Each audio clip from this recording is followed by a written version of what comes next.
اوكي سو እንታይ ንግበር እንታይ ንመገብ ከምዚ ንሪኦ ዘለና ብሙሉእ እዚ ናይ ብዛዕባ ታይሮይድ ክንዛረብ ከለና ብዛዕባ እዞም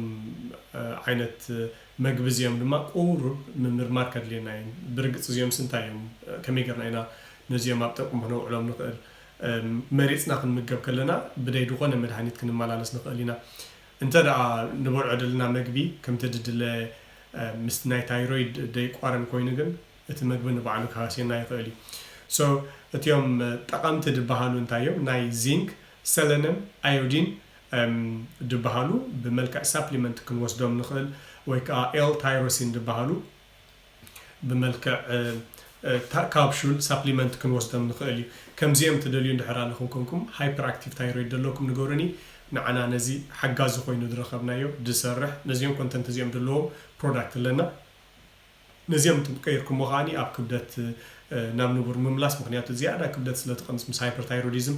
ሓገዝቲ ክኾኑ ይኽእሉ እዮም ብፍላይ ከዓ ናይ ሴለኒየም ን ዚንክ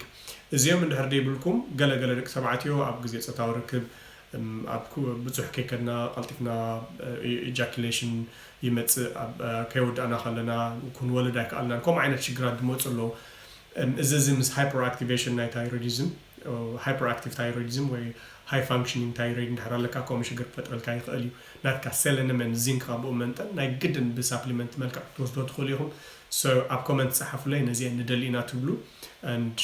ላይክ ወይ ዋትስኣፕ ናምበር ኣብ ዘለኩም ኣብቲ ዋትስኣፕ ናምበር እንድሕር ኮንታክት ጌርኩምና ክንሰደልኩም ንኽእል ኢና እቲ ሊንክ ክትገዝእሉ ትኽእሉ ማለት እዩ ካልእ ተዓንቲ ወይ ድበልናዮ እቲ ሃይፐር ኣክቲቭ ታይሮይድ ክኸውን ከሎ እቲ ናይ ታይሮይድ ብዙሕ ደለዎም ነገራት ክንጥንቀቐሎም ክንክእል ኣለና ምክንያቱ ዝያዳ ኣዮዲን ይደሎ ኣብ ነብስኻ ማለት እዩ ንዕኡ ከዓ ብጥንቃቐ ክንሕዞ ክንክእል ኣለና ከምታ ቅድም ኣቢለ ዝበልክዎ ዳያቤቲክ እንድሕር ኮይና ናህና ናይ ሽኮር ምልዓልን ምቕናስን ነቲ ጠለብ ናይ ታይሮይድ ብመንፅር ከዘንብዖ ይኽእል ሽኮርካ ተመሊሱ ግን ሽኮር እቲ ሪሌይ ሲስተም ወይ ከዓ ኔጌቲቭ ፊድባክ ትበሃል ከምቲ ድድለ እንድሕር ደይሰሪሑ ነዚ ናብ ደይተላዕለ ዘይተደልየ ዘይ ምዕሩይ ናይ ሽኮር ምሕደር ኣብ ኣካላትካ ክመፀካ ይኽእል እዩ እዚ ክልቲኡ ኣብ ሃይፐርታይሮይዲዝም ሃይፖታይሮይዲዝም ኣብ ክልቲኡ ማለት እዩ ታይፕ 1 ካ ወላ ታይፕ 2 ድዩ ብሓፈሹ ናይ ሽኮር ምዝንባዕ እንድሕር ደጋጥመና ኮይኑ ዋላ እውን ናይ ኢንሱሊን ሬዚስታንስ እንድሕር ኣለና ኮይኑ ገና ዳያቤቲክ ዳይኮና ተኮይና ታይሮይድ ናህና ንክዝንብዕ ዘለዎ ተኽእሎ ብጣዕሚ ልዑል እዩ ድኸውን እዚኦም ኣዮዲን ሪች ዝኾኑ መግቢ ኣብ ሃይፖታይሮይዲዝም ክንጥቀመሎም ንኽእል ኣብዚ ከዓ ክነቋርፆም ዘለና ክንኣልዮም ዘለና መግቢ ማለት እዮም ከም በዓል ስፒናሽ ዝመሰሉ በዓል ዓደስ ኪድኒ ቢንስ እቲ ኦት ሶያ ፖቴቶ እዚ ድንሽ ማለት እዩ ኣልሞንድ ናይ በዓል ኮዋኗ ናይ ዳጉሻ ናብ ዳጉሻ ዝቐረቡ ነገራት ገለ መስለኒ ናይ ኣዮዲን ትሕዝቶ ስለ ዘለዎም እቶም ሃይፖ ደለኩም ክትጥቀምሎም ትኽእሉ ኢኹም እቶም ሃይፐር ደለኩም ግን እንተደይተጠቐምኩምሉ እዩ ድምረፅ ሶ እዘን መግብታት እዚአን ኣብዚኣ ትሪእዎ ዘለኹም ኣዮዲን ሪች እየን ኣዮዲን ብዙሕ ደለዎ ማለት እዩ እዚ ክንበልዖ የብልናን ካልእ ካፊን ክንብል ከለና ከም በዓልካ ቡንን ሻህን ጥራይ ንረኽቦ ይመስለና ካፊን ግን ካብ ዝተፈላለየ ከም በዓል ዳርክ ቾኮሌት እንድሕር ኮይኖም ብጣዕሚ ብዙሕ ኣለዎም 400 እንድሕር ወሲድካ ካብቲ 100 ካብ 100 ደድልየካ ዓቕን ወሲድካ ኣለኻ ማለት እዩ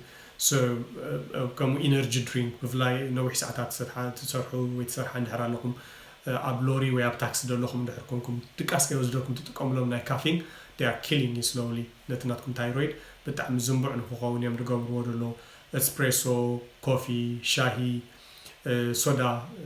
በዓል ኮካኮላ ገለ ማለት እዩ ብላክ ቲ ዳርክ ቾኮሌት ናይ ቡን ዘርኢ ደለዎም ላከርስ ወይ ኣልኮሆልስ እንድሕር ኣለዮም ኮይኖም እዚኣቶም ከዓ ክንጥንቀቐሎም ይግባአና ካብ ኩሉ ከዓ እዚ ሽኮራዊ ደበለ ፕሮሰስድ ሹገር እንድሕር ንወስድ ኣለና ኮይና ከምታ ቀድማ ኣቢለ ድበልክዎ ናህና ናይ ኢንሱሊን ሬዚስታንስ ሽግር ክፈጥር ስለ ዝኽእል ንሱ ከዓ ድገደደ ምዝንባዕ ስለ ደምፅእ ንዕኡ ክንጥንቀቐሉን ክነማዕርዮን ይግባአና ኣልኮሆል ድማ ነቲ ናትካ ናይ ድቃስ መልክዑ ስለ ድቕይር ኣብዚ ምስ ሃይፐርታይሮይዲዝም ድማ ናይ ግድን ክትዕርፍ ኣይትኽእልን ኢኻ ብዙሕ ግዜ ድቃስ እውን ኣይመፀካን ስቕልካ ኤንጌጅ ስለ ዝኾን ከምዚኦም ዳኣመሰሉ ነገራት ክመፁ ከለዉ ናይቲ ናይ ዕረፍቲ ግዜኻ ቁንፅብዎ ይኽእሉ እዮም ኣብ ርእሲኻ ድኻም ኣለካ بزيكو ግን እዚ ኣልኮል ክንብል ከለና ብዙሕ ግዜ ምስ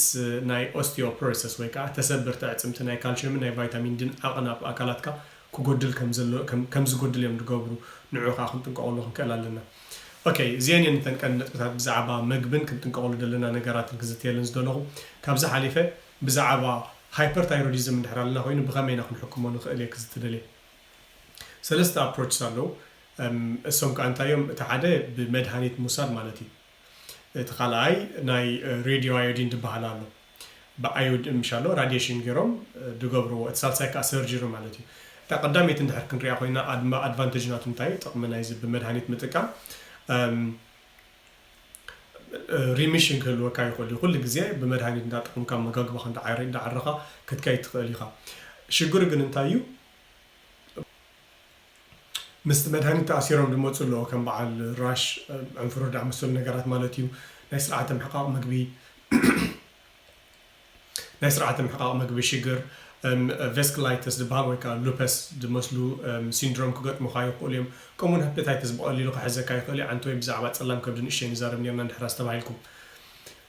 تاكال ايتي ناي راديو ايودين دبال مالتي راديو شنجيروم راديو ايودين جيروم نتا تايرويد permanently كم ديت سرح يقبروا مالتي جن انتاي زي كل جزء دحرزي تا تايرويد سرح يبلان ناب هايبوتغير مالتي completely hypothyroidism هلوه كمالتي مساء غازنا راديشن شجر سلزلو نات كان أونكولوجي ويكان سرعة كانسر وين منشرو شجرات كابت راديشن كمتص كاي دبل قمتات على سلازي مزح جزء سبب نزيا أيدفراني جن كلا خافتن وحسات انتدى تايرويد هايبرتايروديزم مسبع الكانسر وإنلارجمنت لتأساسر كوينو ومجح لتأساسر كوينو بزحت سبب دتقوملو ميلاي عمت رشات عمت محتمالتي بزعم عمت محت ده نشة فيديو اللي هنكريكم كفتني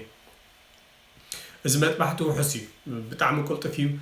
permanently دحرين أي hyperthyroidism دبحال شجرة هلو كانيو نقول لك زي مفتح لك مالتي لا تي شجر كات فتح له مالتي انتاي قلنا له مسوي شجر دمت تي شجر كات فتحه دحريو بقى تي hypothyroidism مدهانيت نداوسر كان عونه hypothyroidism لتك بعد ليفوثايروكسين مدهانيت نداوسر كان كتقصل تجمر سو شعو نتا تايرويد تي كومبليتلي سلات عليها دلخا تطيح حسلت قيد مسؤول الادماني اتي باراتايروديزم لو بتا دحريت ناي تايرويد دلوان مالتيو السن تحت علين كاني هايبوباراتايروديزم كحزكا خولي زياتهم مس ناي بعل ناي نيرف دامج كغطمنا يخوليو ناي اعصمتي محدرا شجر كغطمنا يخوليو سلازي مسو تقارينو دمت بدهوتات كانو سلازي حاجه تمرص كلخا خافته حدا نت نغرات اب قمت متاو كدلي أم مدهانيت ندحر كنكيد كوينا انتدى ناي مدهانيت أماراج كنوصير كوينا حدا سو نام مدهانيت ندحر متسينا كلتا اوبشنال لنا حدا تكنينا نوصدو صوتم كاني تايو امايدز بحالو بت حدا قاتي ناي ايودين سوليوشن مالتي تايو امايدز تم سلسته نفولتو مدهانيت بعل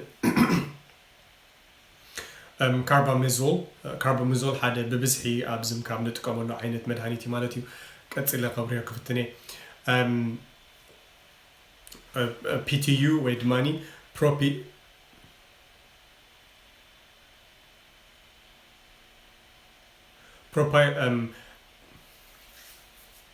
مدهانيت كنمتص خلنا خاني استفعلاليو عينت مدهانيت كنتقام نخلينا ابزيا سلسته مدلو غلا كابوم كنتقس اتي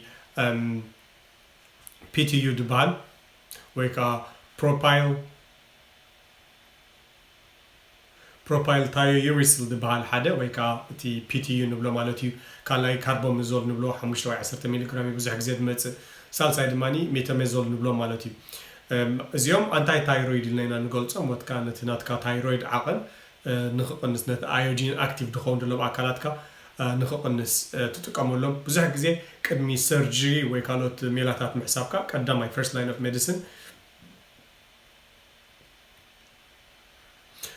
قداماي غزي نتقاملهم نزيوم እዚ ምስ Graves disease ደለዎ ምስ ታይሮይድ ከም ትድበልና Graves disease ሓደ ጠንቅናይ ሃይፐርታይሮይዲዝም ክህልወካ ድገብር ግን Graves disease ደለዎም ድማ ነዚ ክወስዱ ይኽእሉ እዮም እቲ ናይ iodine solution ንብሎ ድማኒ radioactive ዝኾነ ማለት radiation እዚ ናብ radioactive ክንብል ከለና ኩሉ ግዜ ናብ ካንሰር ክወስድ ዝኽእል ነገር ባህሪ እውን ኣለዎ እዚ solution እዚ ክንጥቀመሉ ከለና ብዙሕ ግዜ ብስትሮግ ጌርና ኢና ክንገብሮ ከለና ምክንያቱ ስቴን ስለ ትገብር ወይ ከዓ ማኪያ ስለ ደትሕዘካ ማለት እዩ ሶ እዚኣቶም እዮም እቶም ቀንዲ ኣብዚ ክንጥቀመሎም ንኽእል ሶ እቶም ታይማይድስ ዝበሃሉ ከምታ ቀድማ ቢለ ክጠቕሶ ፅናሕኩ ቅድሚ ሰርጀሪ ካብ ንጥቀመሎም ማለት እዩ እዚ ከዓኒ iodine solution generally ከዓ antiseptic ወይ ከዓ ነቶም ክለኽፉና ድኽእሉ ባክቴርያ ፋንጋስ ገለ ከኣለ ድኽእል ነገር እዩ እታ ናይ መጨረሻ ምርጫ ደላ ድማ እታ ታይሮይድ ምእላያ ማለት እዩ ነዛ ታይሮይድ ክጠብሓለካ ማለት እዩ ተጠቢሓ ትእለ እዚ ናይ ጆን ሆፕኪንስ ዩኒቨርሲቲ ደዳለዎ ንእሽተይ ቪድዮ ኣሎ ንዕኡ ከሪአኩም so basically እዚ ስካር ደይብሉ ክኸውን ይኽእል እዩ ብደይ ዝኾነ ምልክት ንዓኣ ነታ ታይሮይድ ታተድልዮም ኣልዮም ምልክት ደይብልካ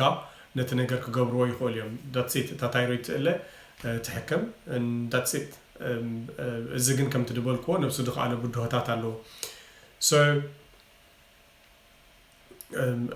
ካልእ ሜላ ድማ እዚኣ ሓንቲ ብላዕለዋይ ተኮይኑ በዛ ጎሮ ክጠፍዋ ከለወይ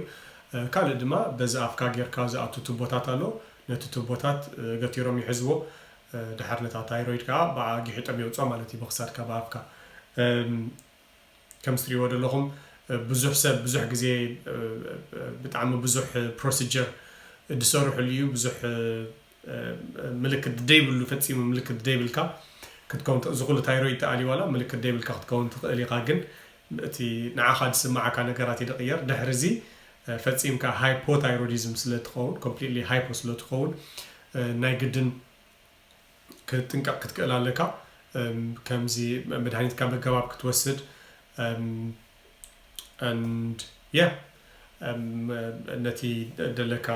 ኩነታት ከዓኒ ብኣመጋግባ ምቕያር ላይፍ ስታይል ምቕያር ገለ ክትገብሮ ትኽእል ኢኻ